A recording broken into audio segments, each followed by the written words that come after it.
For today's meditation, we are reading from the book of Ruth, chapter 2, verses 1 to 13. Now Naomi had a relative of her husband's, a worthy man of the clan of Elimelech, whose name was Boaz. And Ruth the Moabite said to Naomi, "Let us go to the field and glean among the ears of grain after him, in whose sight I shall find favor." And she said to her, "Go, my daughter."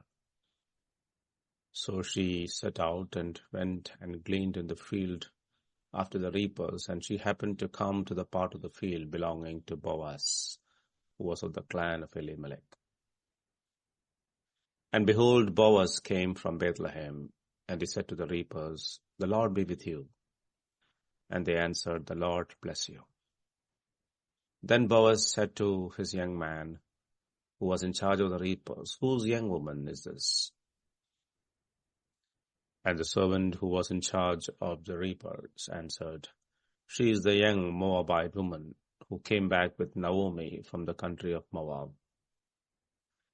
She said, "Please let me glean and gather among the sheaves after the reapers." So she came, and she has continued from early morning until now, except for a short rest. Then Boaz said to Ruth, "Now listen, my daughter. Do not go to glean in another field or leave this one, but keep close to my young woman. Let your eyes be on the field that they are reaping and go after them. Have I not charged the young man not to touch you? And when you are thirsty, go to the vessels and drink when the young men have drawn." Then she fell on her face, bowing to the ground, and said to him, "Why have I found favor in your eyes, that you should take notice of me, since I am a foreigner?" But Boaz answered her, "All that you have done for your mother-in-law, since the death of your husband, has been fully told to me. How you left your father and mother and your native land and came to a people that you did not know before. The Lord repay you for what you have done, and a full reward be given you by the Lord, the God of Israel, under whose wings you have come to take refuge." Then she said, "I have found favor in your eyes, my Lord, for you have comforted me and spoken kindly to your servant, though I am not one of your servants." The author is introducing Boaz as a worthy man of the clan of Elimelech. Although we don't know his age, he refers to Elimelech as his brother in chapter 4. Later in his words to Ruth, it is apparent that he is not young anymore. Ruth happened to come to the part of the field belonging to Boaz. While for her it seemed to be mere chance, it was God's hand at work to reward her faith. Naomi recognized this when she said, "May he be blessed by the Lord, whose kindness has not forsaken the living or the dead." God is always aware of the weak, the poor, and the downtrodden of the society. In Psalms 68, verse 5 and 6, the psalmist says, "Father of the fatherless and protector of widows is God in his holy habitation." God settles the solitary in a home. He leads out the prisoners to prosperity, but the rebellious dwell in a parched land. We see in Boaz such a heart as well. The moment he saw a young woman whom he did not know in his field, he inquired about her identity. He asked, "Whose young woman is this?" In Israel, a woman was to be protected by her father, a brother, or husband. When his servants replied that she was the daughter-in-law of Naomi who came from Moab, he instantly realized that she was without the protection of a man. He immediately assumes the role of a father by calling her daughter. Not only that, he asked her to remain in his field so that she would be provided for and also be protected from any assault.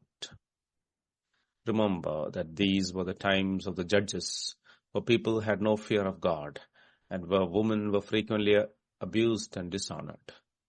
We already saw what some people in Gibeah had done to the concubine of Levite. Boaz, in contrast, instructs his servants not to touch Ruth and coaches them to leave abundant amount of grain behind them for her gleaning. She is constantly under his care because she gleans only in his fields. For her further protection, he instructs her to stay close to his workers and near his own maid servants. She was invited to stay safe on his land by eating with his own workers and using the water supplied for them rather than straying off. Ruth was not only a woman of faith, but also a woman of immense courage. As Boaz said, she had come to this place to seek protection under the wings of the one true God, and he did protect her. Boaz, the strong man of valor, served as the human tool of protection. He was quickly able to see the faith of Ruth in coming to live in Israel. Like Abraham, how she left her father's house and relatives to come and live in a strange country. He saw great value in her faith and praised her willingness to serve her mother-in-law. He also blessed her with the blessing of God, saying, "A full reward will be given you by the Lord, the God of Israel, under whose wings you have come to take refuge."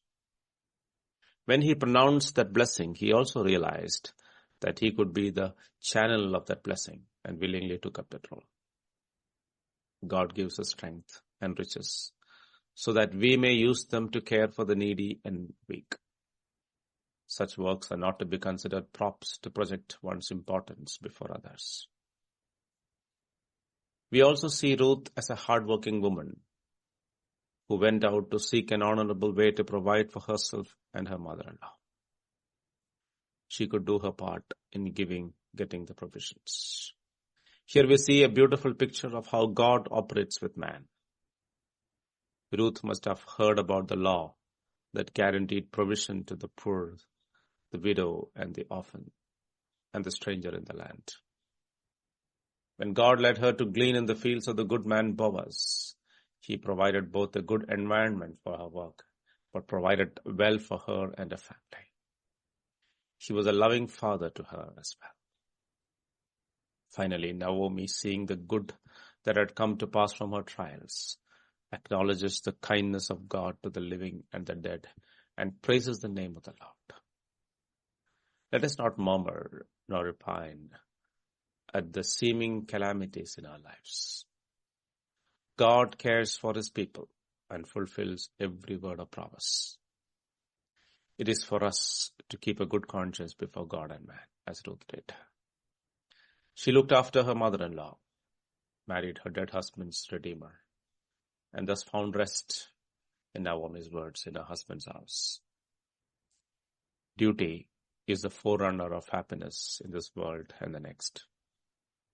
When we do our duty to God, we will do as we ought to our fellow men and keep going forward to the very end in faithfulness.